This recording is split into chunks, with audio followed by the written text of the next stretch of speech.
Paano gumawa ng GCash account? Let's go! Pinakauna natin gagawin ay to install GCash using Google Play Store kapag Android phone mo, App Store naman kapag iPhone cellphone mo. Once na-install mo na, open the GCash app, click mo lang OK, then click Allow GCash. Then tap Allow All at mapupunta ka dito. Tanong, paano naman po kapag meron na akong existing GCash account at gusto ko lang gumawa ng bagong GCash? Once meron ka na sarili mong GCash account at gusto mo lang gumawa ng bagong GCash, to create a new GCash account, click this arrow sa tabi ng cellphone number mo, then click proceed. At mapupunta ka rin dito kung saan kailangan mo lang i-enter ang cellphone number na wala pang nakalink na GCash account. Once na-enter mo na, click next, then GCash will send OTP after 1 minute or less. Kagaya nito. Pero if wala ka natanggap OTP, click mo lang resend code hanggang makatanggap ka ng OTP. Then enter mo lang dito. Once na-enter mo na, it will load at mapupunta ka sa account activity. Dito sa account activity, click new account. Dito sa verification, enter your birthday by clicking this icon, then this will appear. Set the correct date of your birthday, then click OK. Dito naman banda, tap yes if Filipino ka, no naman kapag hindi. Pagkatapos, click confirm. At mapupunta ka dito sa register, kung saan you just need to enter the information na hinihingi ni GCash. Just make sure lang na ang nailagay ninyo na information ay parehas sa information na nakalagay sa inyong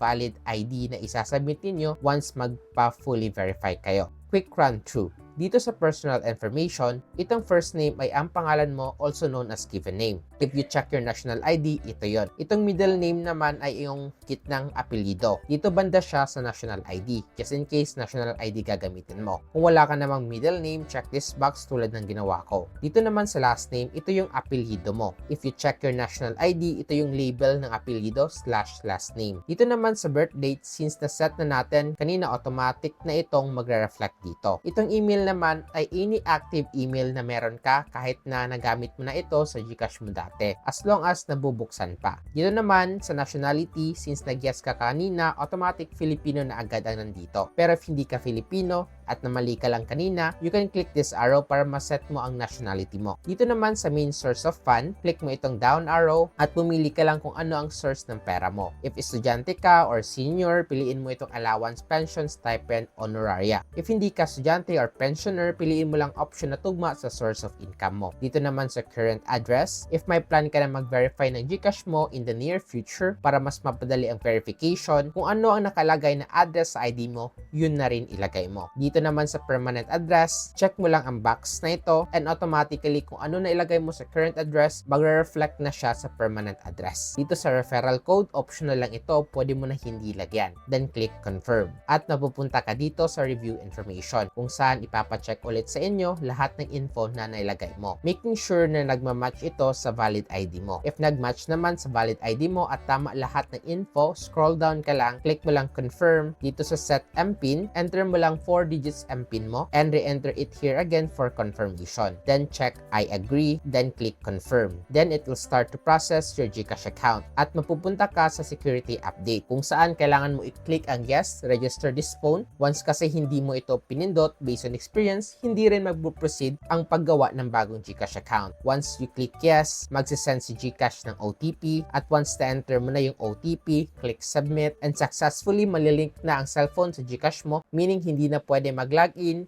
ang GCash account na ito sa ibang cellphone. Unless na-unregister mo ito sa phone kung saan ni-register mo ang GCash account mo. Next step ay click go to dashboard at mapupunta ka dito kung saan ipapa-verify ni GCash ang account mo. Skip lang natin yan by scrolling down and click go to dashboard at diretso mo nang mabubuksan ang bagong GCash account mo. Informative ba ang video na ito para sa'yo? Kung gusto mo din matutunan paano mag-deactivate ng unverified GCash kahit wala kang valid ID, may tutorial din ako para dyan, click mo lang ito. O di kaya gusto mo matutunan paano mag-cash out unverified GCash, may tutorial din ako para dyan, click mo lang ito. So if you want more videos like this, don't forget to like and subscribe.